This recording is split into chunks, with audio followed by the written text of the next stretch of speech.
Welcome back, everybody. Thank you for sticking around. So some of the other picks that have happened, some of the other cabinet level picks, Linda McMahon, the Small Business Administration, Rick Perry, former governor of Texas, to the Department of Energy. Which I think is a grand giggle. Well because I'm like, the one guy that wants to wipe out all the regulations finally gets to do so. Well, yeah, right? but that's the whole point, is that because he does. Scott Pruitt doesn't believe that in climate change. The guy for the Carl's Jr. CEO to run labor, who thinks he wants to automate everything and get rid of all, because if you have robots working for you, they always what did he say? They always upsell. They never backtalk. They never get sick. I mean, to run the Department of Labor. Yeah, so, unless it's run by Microsoft, in which case, but Rick Perry, wasn't it Rick Perry that Donald Trump said, just because you put on a pair of glasses doesn't mean you're smart? I think, didn't he say that in the primary? Something along those lines. You got Rick Perry who ran before, and now he comes back, he's wearing glasses, and everyone thinks he's smart. When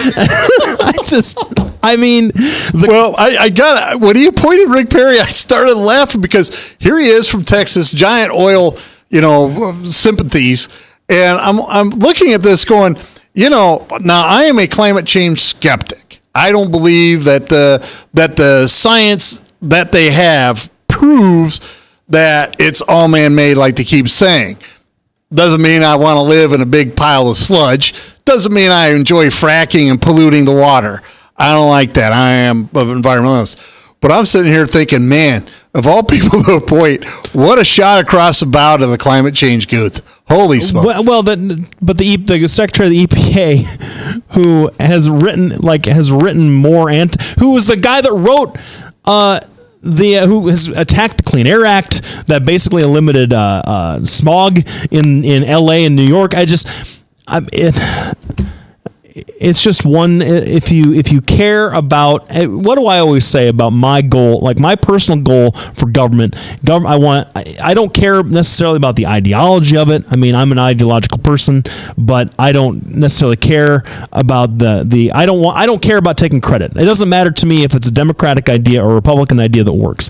I want government to work, and I want to be proud of it. That's all. Those are my two principles for good governance. Is I want it to work, and I don't want to be ashamed of what it's doing. And you have to be able to legislate, and you have to be able to regulate things, and you have to be able to function as a body. Now, if the part of the to have good governance. Now, if some of the fallout from some of these appointments is placing more of the power, taking a lot of the power out of the executive branch by repealing regulations and shifting that power back to the legislative branch, I don't have as much of a problem with that.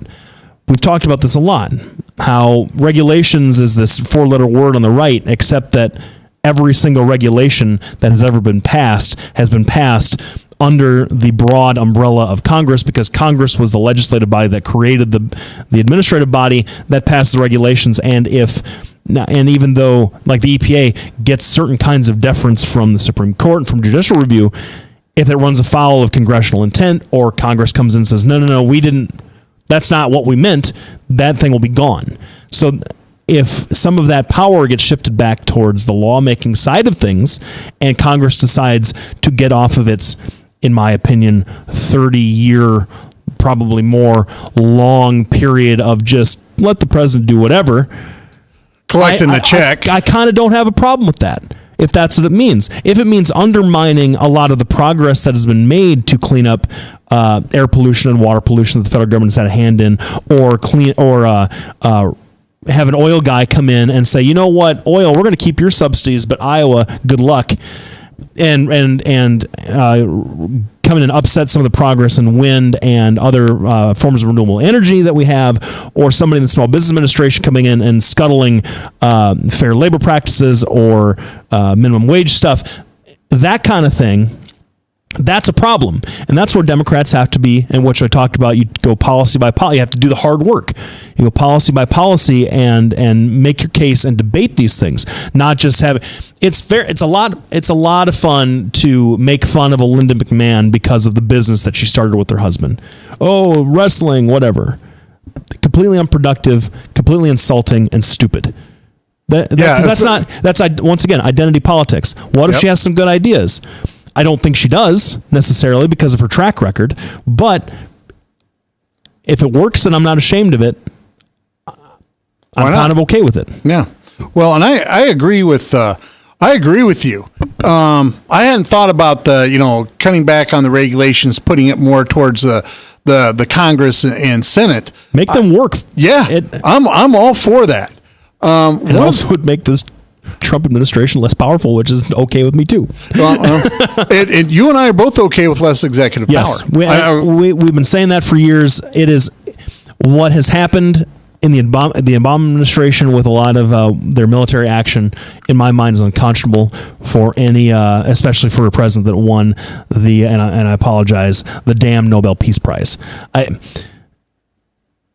It frustrates me a lot. And he's been able to do that because of gains in executive power that were perpetuated by the Nixon administration, by the Reagan administration, all the way up the line. Yes, it's unbelievable.